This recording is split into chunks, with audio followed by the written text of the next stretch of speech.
Good morning. You are going to have to forgive me the sound quality. I'm hoping the sound is actually okay because do you remember at the end of last week's video I said all exciting times getting a new phone? Well, we've got the new phone. You are currently being recorded on the new phone. However, what with it being an iPhone, they're constantly changing their blooming, charging port or their port for anything. And unfortunately now it appears that iPhones have a USB-C port instead of the standard lightning port, which is what my microphone is designed to use. So I was up here yesterday, all ready to go, ready to plug the microphone in, and then realised, so we kind of potted around. I'll show you what I did yesterday, but we potted around without any talking to the camera. So whizzed home straight on Amazon Prime, to get it delivered today, a little adapter for it. Arrived this morning, all perfect. It won't work. It flat out refuses to work, to connect this. So I'm afraid we are back to the old school, just straight on the video sound from this camera, just for this week. I'm going to get it sorted for next week, I promise. But it's such a gorgeous day. I didn't want to come up and, and not film all the stuff we're going to do today because it's going to be a big day. Anyway, I wanted to show you something quite funny. This is just bog standard, like how, it films. But have a look at cinematic mode. Oh, yeah. Do we look cinematic? I think we do. Look, the closer I get to the screen, it gets all lovely and blurry behind me. Bit snaz, isn't it? I'm sure we will find a time when we need to use cinematic mode. And back to normal. So I hope the sound's okay. Sorry about that. But this is what we were up to yesterday.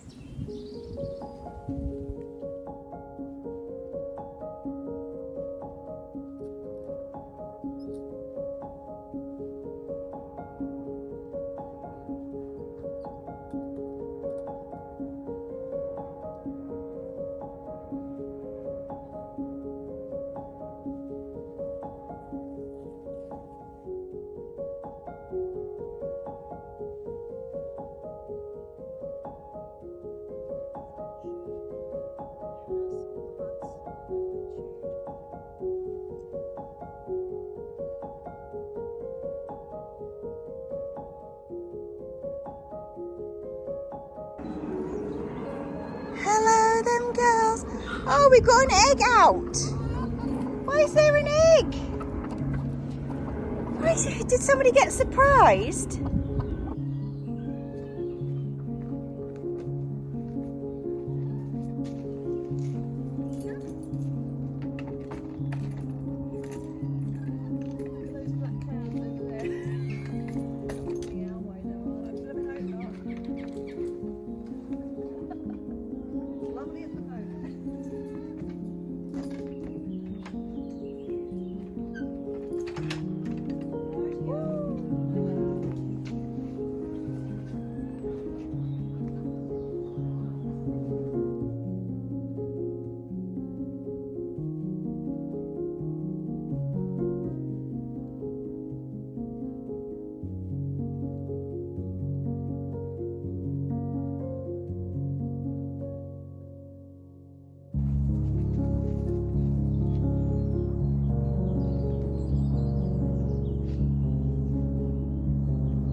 First job of the day is to kick out the sugar snap peas.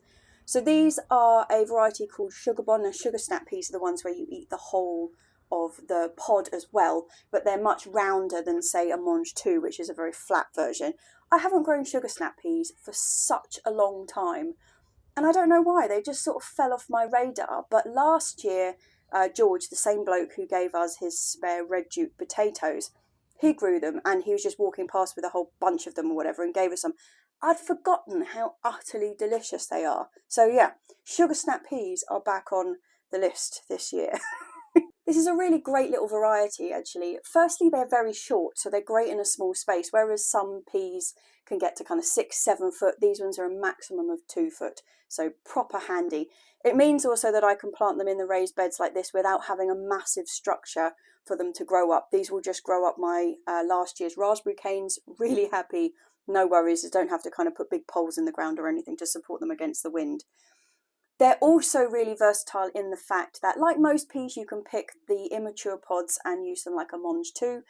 These are specifically sold as a sugar snap, so that when the peas are really starting to fatten up, the pods remain really sweet and stringless, so you can eat the whole thing. But they are also able to be used as a shelling pea later on. They don't harden up into little bullets like some sugar snap peas do. So this is the first real test of these new root trainers. This is the first time I've been planting anything out for them. But look, really fantastic. Look at the strength of those roots. Really healthy, happy looking plants.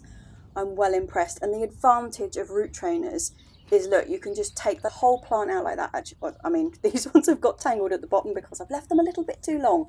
However, look at that. Really solid, minimal disturbance on the root. Rather than having to poke them out the bottom of a pot, messing with the roots, these just come out, you can open them up, no messing, plant straight in the ground, happy as Larry.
Well, hey, we're finally able to kick something out and we have some more space to plant more beans. I'm getting the yellow beans in today. I've already done the purple and the green.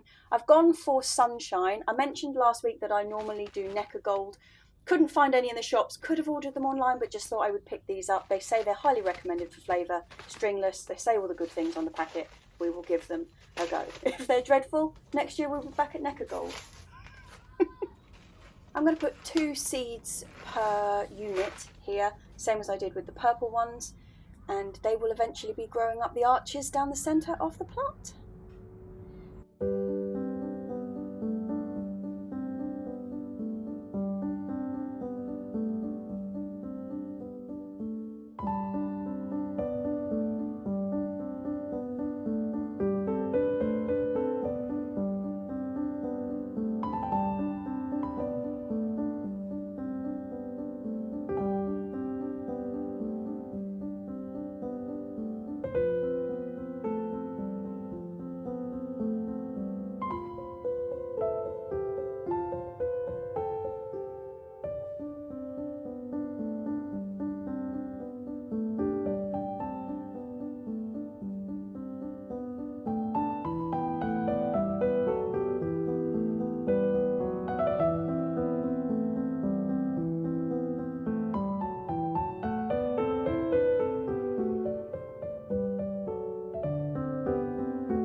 little bit on the wobbly side.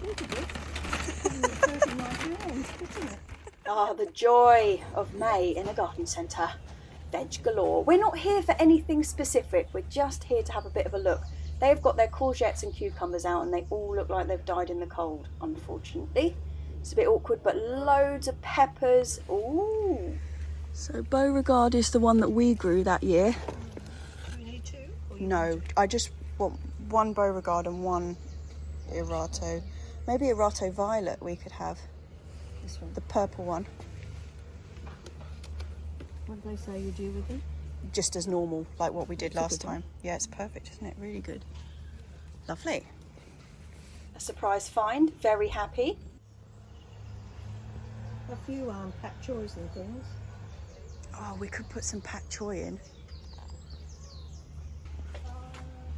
Now, I tell you what we could get, Mum.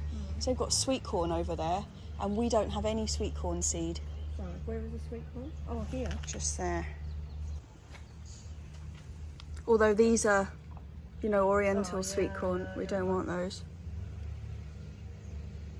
Got some nice turnips, but ours are... Oh no, here's the good, but they look terrible. It's too cold for them. So I'll just buy some seed. Oh, look, Mum. Artichokes. I'll pick out one of those. We'll have to wait a little while for it, but we haven't even... Our Cavallinero haven't done anything, have they? No, if they had Cavallinero here, we'd definitely get some of that. They look all right, those ones? Yeah, they look nice. Just get them in the trolley. We haven't grown proper red kale for a couple of years, so we'll get a couple of these. Join the gang. There we go. Picked up some lettuces too, which was handy. They were only £1. A nice bag.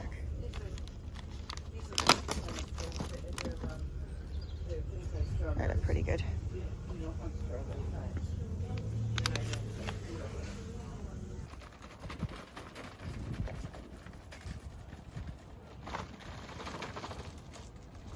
So yeah, frustrating day was saved by a trip to the garden centre where we did find some goodies. And actually, you will have seen in there, one of the things I did get was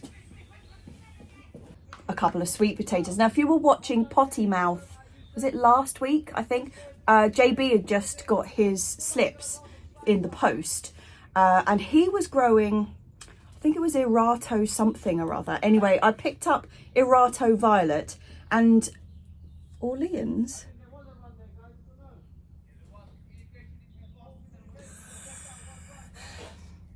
Okay, this is not as expected, sorry. So when we... You're a blooming idiot, Jessie, seriously. Okay, so when we were looking at them in the garden centre, there was Orleans, Erato Violet, Erato Orange, Erato White, I think, and Beauregard. Now, Beauregard is the one that I grew very successfully the first year that I tried them. Second year, I tried to grow my own slips from supermarket sweet potatoes, and it was a complete fail. But the year that I grew the Beauregard, which is one that's kind of known to do better in this country than not like a beautiful hot country in England, they grew really well. So when I saw Beauregard, I was like, right, yes, let's get Beauregard. So I picked up a Beauregard. How many times can I say Beauregard? And then I saw that the one behind it was slightly better looking, so I picked up that one. Well, it turns out that one is not Beauregard. It's Orleans. But yeah, so I was just about to introduce you to my lovely Beauregard and my violet Erato, but sadly no Beauregard. Beauregard. And Beauregard. But I'm going to grow these in pots in here. So going back to what we were discussing on Potty Mouth, is JB is considering the idea of growing his sweet potatoes underneath his tomatoes, the tomatoes that he's growing in the ground, sort of like a ground cover. Possibility. But the year that I was quite successful with them, we grew them in 2 big pots in here, and they were fantastic, like proper sweet potatoes. So I don't know. We've got a lot to grow in here, to be honest. So I'm not sure yet. Anyway, they don't need to be potted up yet, so I'll keep them in these pots just for a little while until we've made that decision. But I've got quite a lot of stuff that does need to go out today. Obviously I got the peas out the other day. They are the sugar snap ones. I've got more peas, like sweet peas, not edible peas, that need to go out, but I haven't made a decision on the frame that they're going to go up yet. But something that does need to go out desperately are my load of different nasturtiums that I've grew. I've got masses of them, and it's just been too awful weather to kind of decide where to put them.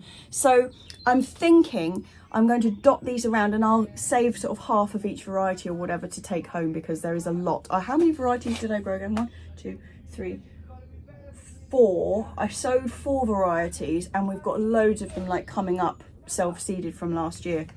So you're not short of a nasturtium this year. Oh no, there's another tray at my feet, so it's 5 varieties. So I'm going to dot these around today.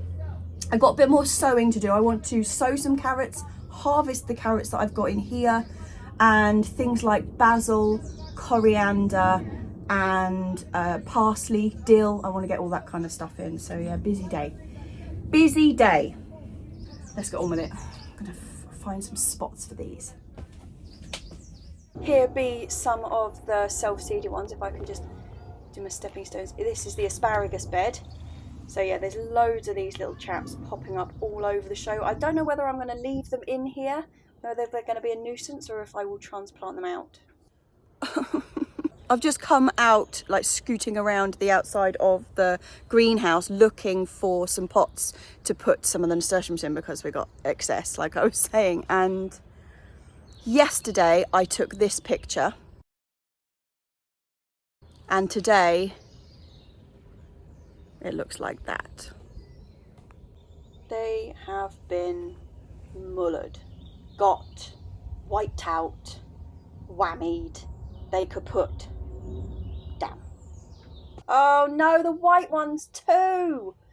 These guys hadn't flowered yet, but they were just about to. Oh, Mum is going to be so upset. These were the ones she was really looking forward to. Oh, this is what they were going to look like a beautiful, it's white, but like slightly lemon tinted. Oh.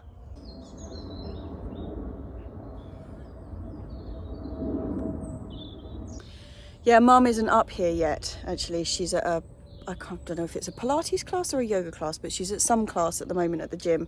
So she's coming up here on her way. She will be very, very unhappy about that, because the reason I was taking the photos of them yesterday is because we were up here just thinking how gorgeous they were looking. Oh, so annoying.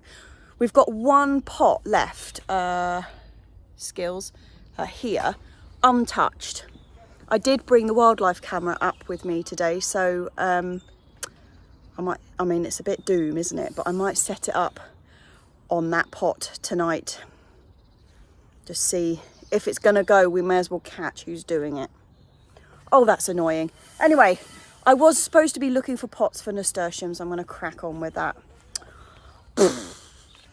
I'll get some into these little chaps. I think I've got 3 of these dotted around. They're great. This is old stool legs that somebody was chucking out, and the tops have come off, so we just shoved a pot in the top, and they're really good, really handy. Just move them around, dot them about, doing all the good stuff.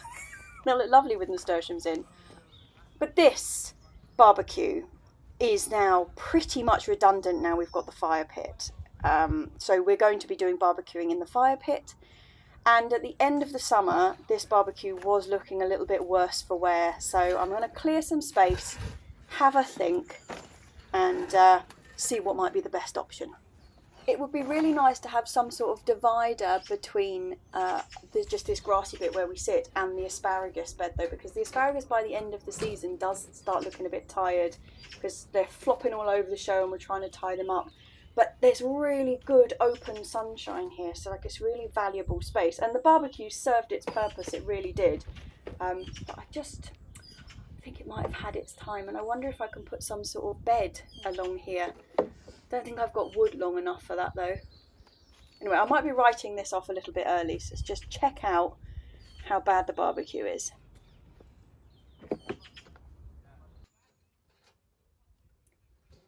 Yeah, no, it's gone. It's gone. It's a shame, really. I found this barbecue in a skip, oh god, years ago now, and it served us really, really well. Perfect size little dinky thing. But it has come to its end, and we've now got this beautiful big fire pit that we were given. So yes, I fear your time has come, barbecue. Which means that this whole little surround sort of setup that I've built here is redundant now. So, time to think of something new.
That may have been more of an excessive job than I was planning to plant a few nasturtiums.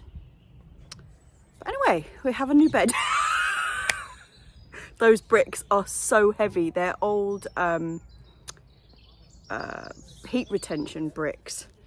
They weigh a ton, so they're not moving anywhere for the moment. But I mean, we don't have to leave it there forever, but for one season, get some nasturtiums in there. We've got masses and masses of cosmos and marigolds and zinnias and things, which are going to need somewhere to go. Good spot for them. Right next to the barbecue, next to the swing. Couldn't be any better. God, I look a state. Excuse me while I sort myself out. Is that any better? No. Never mind. Right, what was I going to do? Plant some nasturtiums. Well, as you can see, Mum has made an appearance. Unfortunately, just as the rain has started. I don't think it's going to last very long, but yeah, so we're hiding in the shed. I have revealed the state of the tulips. Yes, it's devastating actually. I've still got one pot left, but One pot. my beautiful white ones that They're just nothing. I was waiting to come up, there's nothing left. They've chewed every single bowl. Yeah, it's sad times on the tulip front. We did think about putting mesh over them at first, but then foolishly thought that by the time they'd kind of come up and started flowering that they would be safe. Idiots. They weren't safe. Yeah, so, and also she's obviously seen that I've dismantled the barbecue and made a bed. So it's like she's walking down, what the hell's happened to the barbecue? So, sorry about that. Yeah, some renovations while you've been gone. But yeah, so we're just going to wait this out and then go back out and crack on. Doesn't look like it's going to last very long.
Today has been completely derailed by this little project, but I've also got these black cornflowers to go in, which look really nice because the varieties of nasturtium we've got in here are black velvet, which is a really dark red one.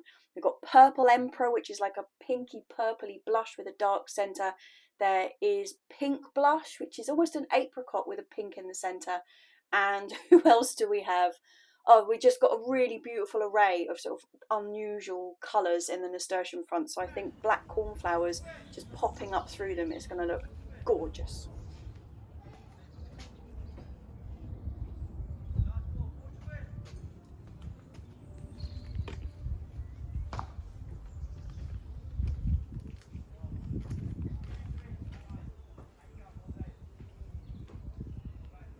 Okay, some of the goodies. No, don't blow, wind. Stop. No, it's not going to work. It's not going to work. Nope, it's too windy. It's too windy. We'll go in the shed.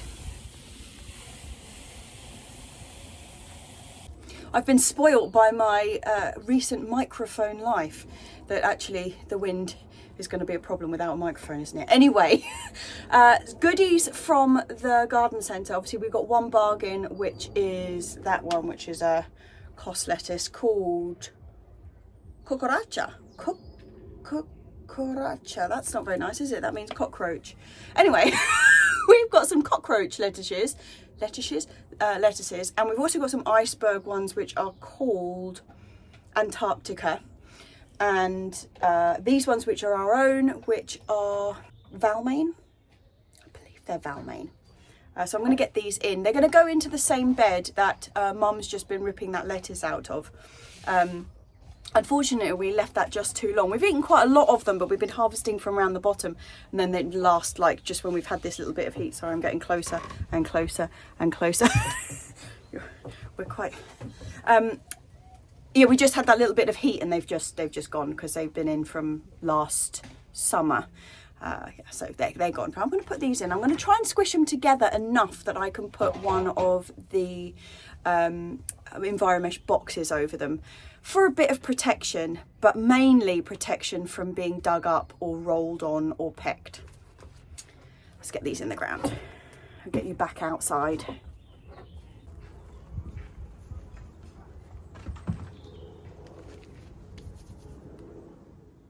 I probably won't get all of these into this space. I want them to form like proper heads of lettuce rather than being a cut and come again style lettuce bed. So I need to give them a good 25-30 centimetres between each plant, and I probably won't fit all of these. Hopefully I'll get all of the ones that we've bought in, and then my own, they're still quite small, they can stay in here for a little bit longer, but while I clear a new space for them. But these ones from the garden centre are a bit of a priority to get in because they're already quite big.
And the rain is back.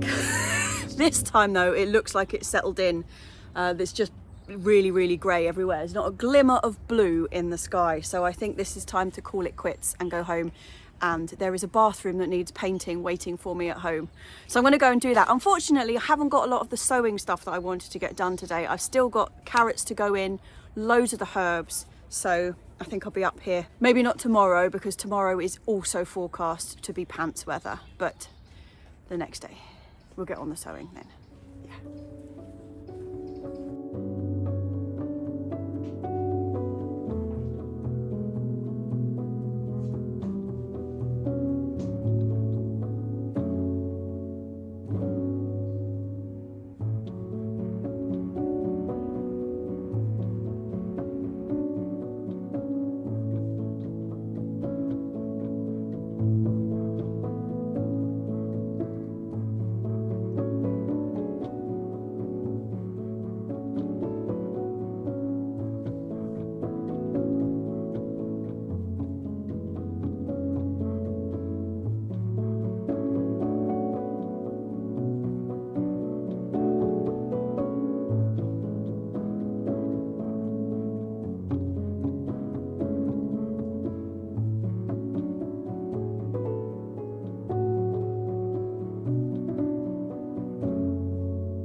Cheers, chaps.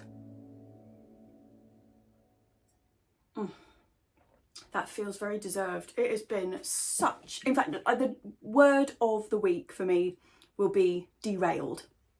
I would say Self-derailment and external derailment. For the new phone business, you know what it's like with a new phone. When you've got to sign into all your apps that normally just scan your face, and you haven't got a blooming clue what the password is. Not a sausage. You haven't had to put it in for 2 years or however long you've had your phone. So yeah, so there was me doing all of this thing, trying to like log into everything and then trying to get all of my kit to work on it. Double whammy, because I passed my old phone on to mum, you know, hand me down like it is with phones. She couldn't remember her passwords to anything either. So we had double whammy, neither of us being able to do anything. Fantastic. But the self-derailment is very much of an allotment variety. I had so much that I wanted to firstly do, but also sow and get done at the allotment this week. I had a really strong to-do list. And what did I do? I decided to dismantle the barbecue and build a new little raised bed out of the blocks. That was not on the list. Totally not on the list. That was like half a day faffing around with that was completely unnecessary. However, I say it's unnecessary. I'm pleased it's done. I think it's going to work really nicely. I kind of spaced out the nasturtiums quite a lot because obviously if you filled that with nasturtiums it would just be this like tumbling wonderland. However, quite tricky to get other stuff in there, so I kind of spaced them out a bit, and then we've got zinnias and cosmos to go in and some calendula. So yeah, it should look gorgeous. It should, hopefully. I hope. And mum wasn't too like, what the hell have you been doing? She was more like, oh, that was a good idea. So that's always a thumbs up. Yes. But one of the main things that was on my like list of things that I had to do was sowing. I've got a huge list of stuff that I want to get started, but the main one, and I am not finishing this week without doing it, is getting the majority of the cucurbits in. That's the courgettes, melons and cucumbers. I'm not going to sow my winter squash just yet, not for any time constraints reason, but I still haven't worked out which ones I'm going to do. I've got quite a few little tiny ones that were recommended to me, so I'm still doing a bit of research into that, and I've still got time. But I do want to get these ones in. And let's start with cucumbers and melons, because I've already sown them once this year. Where are the ones that I'm doing? Here we go. So I wouldn't even call the cucumber part of it an experiment anymore. This would have been my third year, first 2 years really successful sowing a small like lunchbox sized cucumber. In my case it was Socrates, in January. Having them as an accepted indoor plant and picking cucumbers by April. That was the plan. However, Hallie appeared on the scene, and the first lot she rolled over them, so snapped them. They'd all got to about this big because we had a bit of a slow start to the year, to be honest, seed-wise. A lot of the stuff that I sowed in January really struggled to get going. That was the chilies, the peppers, the cucumbers, the melons. Oddly enough, the aubergines were absolutely fine. But yeah, a real slow start. But the cucumbers had just started to pick up. You know, they'd just kind of, the weather had warmed up, there was a bit more light, and they were just starting to go. And then, yeah, Hallie snapped a couple of them off and then chewed the rest of them off at the base. So this year, we didn't have any early cucumbers. Anybody who did and found it successful, let me know underneath. Because sadly, not for me. So I am re-sowing, and I don't actually have any more Socrates, but I have another little lunchbox cucumber, which is called Party Time. So I'm going to sow 3 of them. I'm doing 3 because I will have 2 in the greenhouse, and I'm going to try one up one of the arches outside. So I'll just get those in. I've said I'm going to do 3. I've only done 2 labels. Let's do a third one.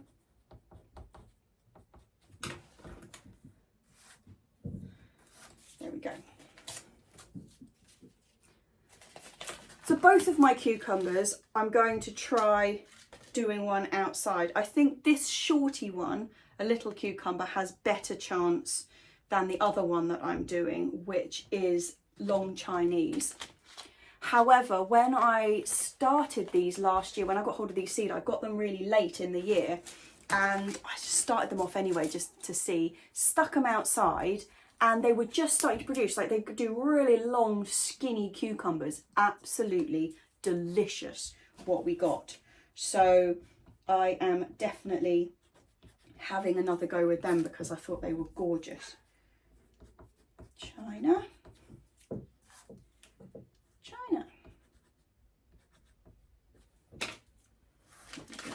Yeah, they're really beautiful cucumber, these. I was well impressed with them. Talking of melons as well, I'm sowing exactly the same variety of... I just realised you can't see that, can you? Can you see that now? Yes. I'm sowing the same variety of melons again that I sowed earlier, which is Minnesota Midget, which is my cantaloupe melon. It's a little miniature one that tends to do really well in colder climates like this one. But I'm also trying a baby watermelon, which is called Sugar Baby. To be fair, these plants are actually still alive. Hallie didn't completely destroy them, but they are not looking well. So I'm going to have another go with them. They really struggled. They went downstairs a bit early, I think, because I was trying to get them away from Hal, and they're just too cold for them. So they're there, but they're not there. Sugar Baby. There we go. Wouldn't it be lovely? Wouldn't it be lovely to get a watermelon? These are supposed to be kind of cricket ball size, so they're little ones. I think that would be really exciting. 1, 2, 3. There we go. Okay, that is the melons and cucumbers re-sown. Now, I thought I was being quite restrained on my courgette choices this year, but I've just been looking through them and I've actually decided on 7. Now I know if my dad is watching this, there's going to be a cold chill running down his spine because he hates courgettes. So yeah, apologies Dad, but you know. I'm doing 2 fairly standard varieties that I just really like. I know they're a really good solid variety. That is striped Italian and green Italian. Great courgettes. The plants are really reliable. They're just, you know, they're just a great courgette. The third standard shaped courgette that I'm going, the third green courgette that I'm going to do is these ones, Bianca de Trieste. These are the ones that I picked up when I was on holiday, and I learned a lot about these last year. So when I was walking around the market, when I picked up these seeds, they were also selling the veg on the side, and it was very, and I tell you what, all of these little ones were much smaller than normal courgettes. We're talking like this size. They're quite rounded, but very, very small that they were selling them. And I did find out why, because when you let them get any bigger than that, the centres of them go very woody and very hard and really quite unpleasant. So you just got to pick them young. Cut them in half or grill them whole like that with the flower still attached. What a beautiful courgette they were. Absolutely gorgeous. So I'm really happy to be growing those. I'm doing 3 of them. I know, Dad, sorry. But I won't be planting all 3. I probably only need 1 plant of each of these. It's unlikely that I will be able to resist putting 2 in, but equally, particularly that white one, or that Bianca, I've got a couple of people who want them, so like, oh, hang on, I'm sewing and I am not labelling. This is the way to cause problems later on. Bianca.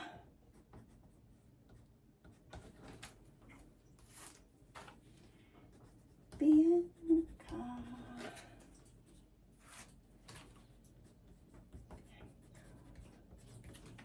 You can only really fit 2 courgette plants across our beds. So our beds are 1.20 meters wide. Really, you can just fit sort of, if you were going maximum for the whole bed, it's like 8 in a bed, that's it. So they do take up a whopping amount of space. So even with the amount of production that they give you, and you might be like, what the hell is she talking about, like going overboard on courgettes? If this is your first year growing courgettes, it will be a steep learning curve because courgettes produce like there is no tomorrow. and you look at your plant, you've got all these little tiny baby ones, and you go to do something in the shed and you come back and they're like this big, and they just seem to appear out of nowhere. And at the beginning of the season you're really on it and picking them all when they're lovely and young and small, and then like by the early September you're just inundated with marrows. And you'll find like at the head at our allotment definitely is like there's a little chair and a notice board like where you come in, and there's always marrows sat there where people have just given up. They just can't cope, can't take them home. Please somebody take these marrows off my hands. poor people. Yeah, so be cautious on your courgette sowing. What are we doing? 3 striata. Who's next? Green. The green ones. So I'm sowing these in the slightly bigger modules than I've been sowing up until now, my other stuff, because cucurbit plants, like their seedling stage, they're big animals. They're not little tiny things. So you do want to give them a bit of space. I normally sow them into individual pots actually, but we just don't have the room for them downstairs at the moment. And talking of room downstairs, the floor tiles have been delivered, which is wildly exciting. No date on when they're actually coming to do the work yet, but yeah, having the tiles delivered, that's got to be a positive sign, hasn't it? That has got to be positive. So I am absolutely everything crossed like this, hoping that it's going to be soon. But because of that, we've been quite cautious about how much plant stuff we've packed in downstairs, because we don't know how quickly we're going to have to move it. So what have I done? That is all of my main courgettes. Now I am going to do I'm going to do another tromboncino. Mum really doesn't like them. Oh, I say that, that's not true. She doesn't like them when they're old. So like the big feature of a tromboncino is firstly that it's a climber, so it's going to go up over the arch. But secondly, you can eat its fruit as a courgette, as a summer squash when they're quite small, or you can let them get big and they will become like a winter squash, so you can cure them and keep them over winter and use them over winter. Now, I'm sure somebody's going to come back at me and say, what, you're talking nonsense, but I think them as a winter squash, they have no flavour, absolutely nothing. All they are is texture. Where is my tromboncino packet? Here. Yeah, all they are is a texture, and it's not great. Like, so I'm not going to do it. I'm going to grow one plant and I'm going to pick them all young. If you see me letting any of them go and being like, oh, we're just going to have one, no, Jessie, no, you're not. You don't like them, don't do it. Talking of climbing though, I have a specifically climbing courgette, not a trombone, but an actual courgette. It's called Shooting Star. It is yellow. I've said before, I've not been wildly impressed with yellow courgettes before because I find them quite bitter. But I've been persuaded to give them another go because apparently the variety that I chose has a reputation for being a bit bitter. I thought I'd grown more than one variety over the years, but maybe not. Maybe I've just gone for bitter courgettes every time. So I'm going to have another go at yellow. I've got these ones, and I have one that Ian, Grown Local, sent me in a little goodie bag of seeds, which is called Butterstick, which is another yellow one, but a non-climber. So I'm going to put that in. Wonderful. Let's get a couple of those in. Would have been good if I'd labelled that, wouldn't it? There we go. Get some more labels. So what do we have there? We've got Butterstick, and that leaves one hole in the end here, which is going to be for my Patterson Gagat little patty pan. There's a couple of really lovely patty pan varieties out there. There's a classic yellow one, I think, which is just called Sunburst. A bog standard yellow one, really nice flavour. But there's also Bennington's green tint, which is gorgeous, which is a really pale, almost like a blue colour. You know, like a Crown Princey kind of colour. Really lovely. But I know that we don't eat that many of them. They're really good for stuffing. So like the centre of courgettes, I'm not that keen on the texture of it. I love the flesh, like the hard flesh on the outside, great. The bit where the seeds are, even if they're like undeveloped, you know, they're actually just, you know, still integral part of the courgette. I just don't really like the texture of them. And these patty pans, obviously, because they're big and round, they tend to have a lot of that seed. So I scoop them out. They're fantastic stuffed. But how many are we actually going to have stuffed? So I'm only growing one Patterson Courgette. And that, chaps, is the main, it's a blooming fly. That, chaps, is the main cucurbit sowing of the year. I haven't done my winter squash yet because I'm still making up my mind. I got so many suggestions on dinky, really good flavoured winter squash that I've got about 10 to choose from, and I can tell you, I do not need 10 winter squash. So many to choose from. Oh, that's nice. Right, chaps. This is going to be another long video, I can tell. What time are we at? Oh, yes, that's a long one. So, next week, we're going to be sowing like maniacs, and we're going to crack on with the polytunnel. Yes, so I put my wine down at the wrong time then, didn't I? So, cheers. Cheers to my Patreons, as always, who are the names you see at the end of this video. They're the reason that this carries on, and and I'm incredibly grateful to them. Excellent bunch of people. If you're interested in joining them, just a bit of a, you know, chuck it out there. There is a link in the blurb underneath. Talking of links in the blurb underneath, those root trainers that I was using, the really fancy one from Grown Local, I'll put a link under there as well. They were really good. I mean, the old ones are fantastic as well. It's not like I'm going to throw my old ones away, but they're so good, particularly because they come apart completely. I tell you what, a lot of my black ones come apart as well, but that's not designed, it's just they're broken. But yeah, just the fact that they just clip apart, and yeah, really good. I was really impressed with them. So if you're interested in those, there is a link underneath. There should be a discount code under there as well, you know. And cheers to everybody else who watches. If you're in the UK, have you looked at the weather forecast? Because it's awful today. It is grey, it's cold, we're back into that again. However, it's supposed to be 25 next week. 25? I'm not going to know what to do with myself. Cheers, chaps.